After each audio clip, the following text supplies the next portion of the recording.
Hola. Dentro del campo de las ecuaciones tenemos diferentes tipos de ecuaciones. Pero ¿qué pasaría si nos encontramos con esta situación? Determina la variable que elevada a la misma variable te dé como resultado 5. ¿Cómo desarrollamos esta ecuación?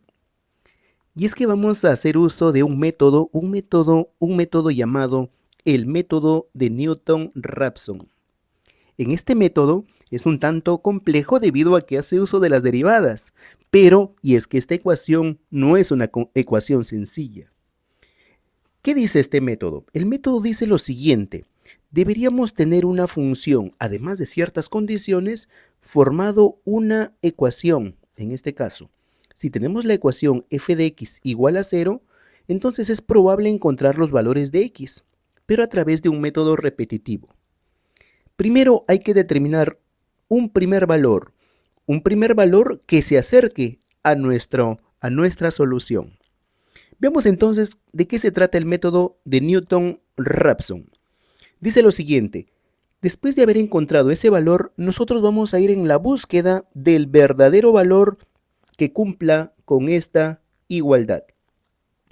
Muy bien, el x2 lo vamos a determinar de la siguiente manera. Vamos a determinarlo haciendo x1, que era el valor que habíamos elegido al inicio, le restamos la función elevada evaluada en x1 dividido entre la derivada evaluada en x1.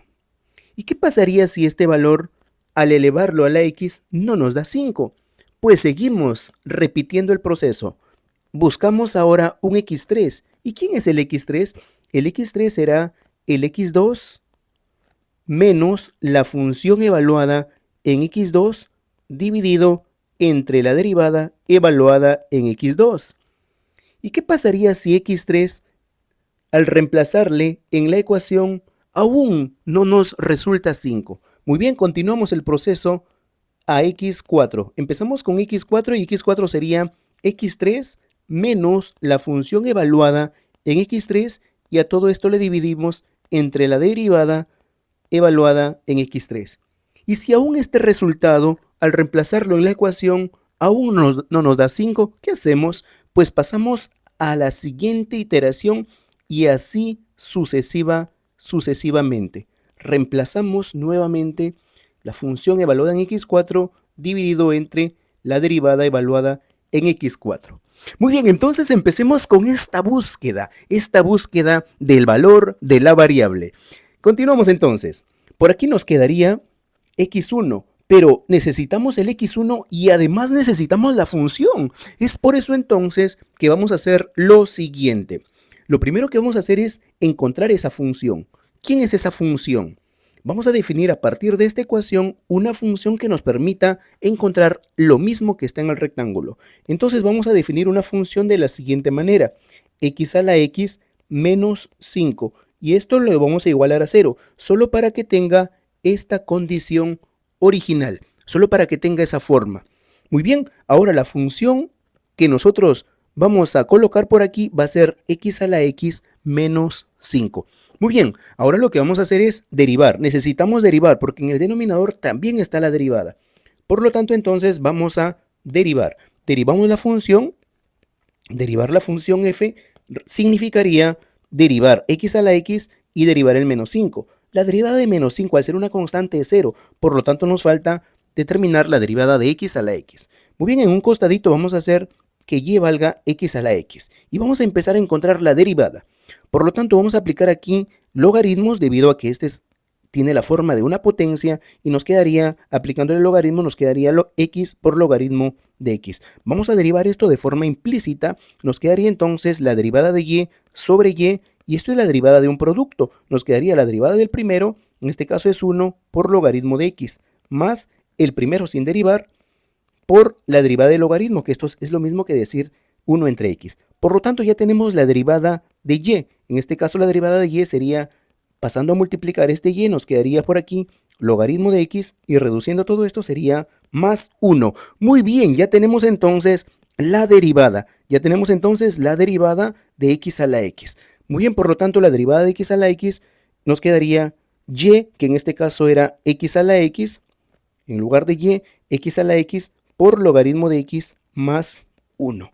Muy bien, por lo tanto, esta es la función que nos va a ayudar. Esta es la función y esta es la derivada. Muy bien, entonces vamos a utilizarlas, vamos a utilizar tanto la función como la derivada para nuestro proceso. Vamos a dejar esto por aquí, vamos a colocarle más pequeñito de tal manera que nos sirva para nuestro proceso. Vamos a dejarlo por aquí. Muy bien, entonces vamos empezando. ¿Quién es ese x1?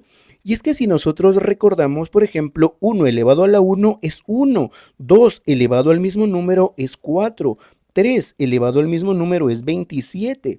Entonces, nosotros necesitamos que el resultado sea 5. Necesitamos que el resultado sea 5, pero es un x elevado a la x. Eso quiere decir que el valor de x está entre 2 y está entre 3. Eso es importante tener en cuenta. X entonces pertenece al intervalo 2,3. X no es 2, por supuesto que no. Tampoco es 3, pero es un numerito que está entre esos dos valorcitos. Es por eso que el primer valor que vamos a considerar va a ser el 2. Y vamos a ir cual jaguar buscando cuál es el verdadero valor que está entre 2 y 3, que al elevarlo al mismo valor nos da como resultado el número 5. Es por eso que nosotros vamos a elegir como x1, le vamos a elegir al número 2 y vamos a ir en búsqueda del valor deseado, del valor ansiado. Muy bien, entonces lo que vamos a hacer aquí es vamos a reemplazar en x1. Ya sabemos que x1 es 2. Vamos a reemplazar en la función evaluada en x1. ¿Y dónde lo vamos a reemplazar? Lo vamos a reemplazar en la función que hemos definido. También vamos a reemplazar la derivada en x1. ¿Dónde lo vamos a hacer? Lo vamos a reemplazar en esta función que hemos encontrado como función derivada. Y si lo reemplazamos ahí, ¿cuánto nos va a salir? Si nosotros hacemos todo ese reemplazo, nos va a quedar exactamente 2,14765. Muy bien, pero observemos, este numerito, si le elevamos al mismo numerito, nos debe quedar, al elevarlo x a la x, es decir, este número elevado al mismo número, ¿cuánto nos queda? Si nosotros usamos nuestra calculadora, podemos observar que esto es 5,16347. Aún estamos lejos del 5. Entonces continuamos en el siguiente paso. x3, ¿quién es x3? Es x2 menos f evaluado en x2 sobre la derivada evaluado en x2. Pero ya sabemos quién es x2. x2 es este valor. Por lo tanto, al reemplazarlo nuevamente en el x2, nos quedaría 2,12895. Pero ¿qué pasaría si el 2,895 lo elevamos al mismo valor? ¿Cuánto es? Si nosotros reemplazamos todo esto, nos quedaría 4,99629. Estamos cerca al 5, pero no es 5. Por lo tanto, seguimos con el proceso.